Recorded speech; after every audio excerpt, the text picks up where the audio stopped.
ನೀವು ಯಾರನ್ನಾದರೂ ನೋಡಿದ ತಕ್ಷಣ ಈ ವ್ಯಕ್ತಿ ತುಂಬಾ ವೇಗವಾಗಿ ಕಾರ್ಯ ಮಾಡುವವರು ಆರ್ ಆಕ್ಷನ್ ಓರಿಯೆಂಟೆಡ್ ಅಂತ ಅನಿಸಿದರೆ ಅದಕ್ಕೆ ಕಾರಣ ಅಶ್ವಿನಿ ನಕ್ಷತ್ರ ಆಗಿರಬಹುದು.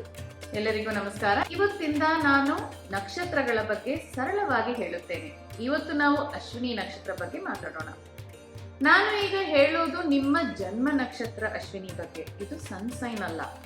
ಅಶ್ವಿನಿ ನಕ್ಷತ್ರ ಭಚಕ್ರದ ಮೊದಲ ನಕ್ಷತ್ರ. ಇದು ಮೇಷರಾಶಿಯಲ್ಲಿ ಬರುತ್ತದೆ ಮತ್ತು ಇದರ ಅಧಿಪತಿ ಕೇತು.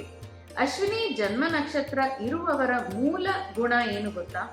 ವೇಗ, ಸ್ಪೀಡ್, ಆಲೋಚನೆ ವೇಗ, ನಿರ್ಧಾರ ತಕ್ಷಣ, ಕ್ರಿಯೆಯೂ ವೇಗ.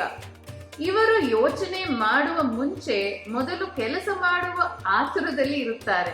ಅದಕ್ಕೆ ಇವರ ಜೀವನದಲ್ಲಿ ಹೊಸ ಆರಂಭಗಳು, ತಕ್ಷಣ ಶುರು ಮಾಡುವ ಗುಣ, ಅಕಸ್ಮಾತ್ ನಿರ್ಧಾರಗಳು, ಸಡನ್ ಡಿಸಿಷನ್ಸ್ ಇವರ ಜೀವನದಲ್ಲಿ ಹೆಚ್ಚಾಗಿ ಕಾಣಿಸಿಕೊಳ್ಳುತ್ತವೆ. ಅಶ್ವಿನಿಯ ಸಿಂಬಲ್ ಕುದುರೆ. ಕುದುರೆ ಯಾವಾಗಲೂ ಚುರುಕಾಗಿ ಸಿದ್ಧವಾಗಿ ಚಲನೆಯಲ್ಲೇ ಇರುತ್ತದೆ. ಅದೇ ಎನರ್ಜಿ ಅಶ್ವಿನಿ ಜನ್ಮ ನಕ್ಷತ್ರ ಇರುವವರಲ್ಲಿ ಕಾಣಿಸುತ್ತದೆ. ಅಶ್ವಿನಿ ನಕ್ಷತ್ರದ ಅಧಿದೇವತೆ ಅಶ್ವಿನಿ ಕುಮಾರರು. ಇವರು ದೇವರ ವೈದ್ಯರು, ವಿಳಂಬವಿಲ್ಲದೆ ಚಿಕಿತ್ಸೆ ಕೊಡುವವರು. ಸಂಸ್ಕೃತದಲ್ಲಿ ಶುಭಸ್ಯ ಶೀಘ್ರಂ ಅಂದರೆ ಒಳ್ಳೆಯ ಕೆಲಸವನ್ನು ವಿಳಂಬವಿಲ್ಲದೆ ಮಾಡಬೇಕು. ಇದು ಅಶ್ವಿನಿ ನಕ್ಷತ್ರದ ಮೂಲ ಗುಣ. ಆದರೆ ಒಂದು ಎಚ್ಚರಿಕೆ ಇದೆ. ಅಶ್ವಿನಿ ಎನರ್ಜಿ ಬ್ಯಾಲೆನ್ಸ್ಡ್ ಆಗಿಲ್ಲ ಅಂದ್ರೆ ಅಸಹನೆ, ಇಂಪೇಷನ್ಸ್ ಹೆಚ್ಚಾಗಬಹುದು. ಕೆಲಸವನ್ನು ಮಧ್ಯದಲ್ಲೇ ಬಿಡುವ ಗುಣ ಕಾಣಿಸಬಹುದು.